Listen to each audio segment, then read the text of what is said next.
After you've saved all the data, what you need to do is just to post-process everything to obtain the mean flow stream velocity and the vorticity field up to centimeters downstream the object. So first of all, what we need to do is to clear everything. I will explain it here step by step. So we start to clear everything and then we load our math file. So as you can see here, this is our output structure with all the components we saved before. Now, from the output structure, what we can evaluate is the average mean value. So here is the magnitude, mean value. Here is the U component, the V component, and the vorticity component. So let's evaluate these four fields. Here we are. Once we have computed the mean values, we can plot them here. The P color is to plot the rectangular plot. In this case, we want to show the magnitude, the velocity magnitude. So let's evaluate this.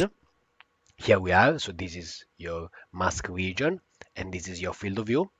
Then if you want to see it better, we can insert this option, shading flat. And here we are.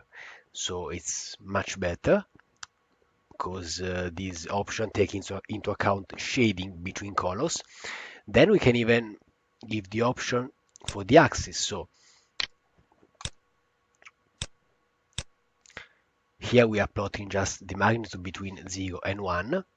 And in the end, don't forget to label everything. So your X, Y, and the color bar. And this is your complete plot. This is for the mean velocity magnitude, but you can plot the same even for the vorticity, for example. And here we can change the axis, let's say between -5, because we have also negative value for vorticity, and 5. And let's see the result. Here we are. So this is a region of negative vorticity. Here is the recirculation area. Here is the mean flow. The next step is to compute the vorticity 2 centimeters downstream the object. So this is an example of a procedure you can use to do that. So first of all, we are going to use theginput function, which is a MATLAB default function, to identify the border of the object. So don't forget that you have this picture, which is the one we plotted some seconds ago. Then, with the ginput function, we can select the outer border, let's say here, and it automatically displays the x dot and y naught. So these are the parameters. Then we can compute the x and y in this way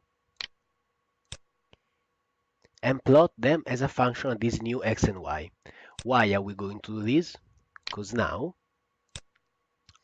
if we compare the two plots, they are the same, but the origin is exactly at the border of the object. So now it's much easier to identify where the 2 centimeters downstream the object are. Here. So we want to plot the vorticity along this line. How can we do that? We are going to use the find function. So basically, we are going to find the first index, which is above 0.02 meters.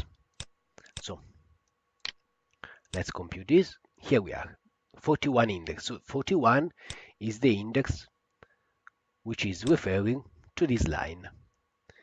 X of 41 is this line. So what we need to do is just to compute and plot the vorticity component or whatever component you want to compute exactly along that line. Here we are going to plot for the first frame, but you can do for whatever frame. So let's show what's happening with the first frame. Here we are. So this is the vorticity in the y direction. So this is y, and this is your vorticity, vertical component, for the first frame. If we want, we can change the frame. For example, we can compute at with this time, so evaluate selection, and here we are, so a different plot. Or we can also do it for the mean vorticity flow, so for our O, big O. And let's see what we have.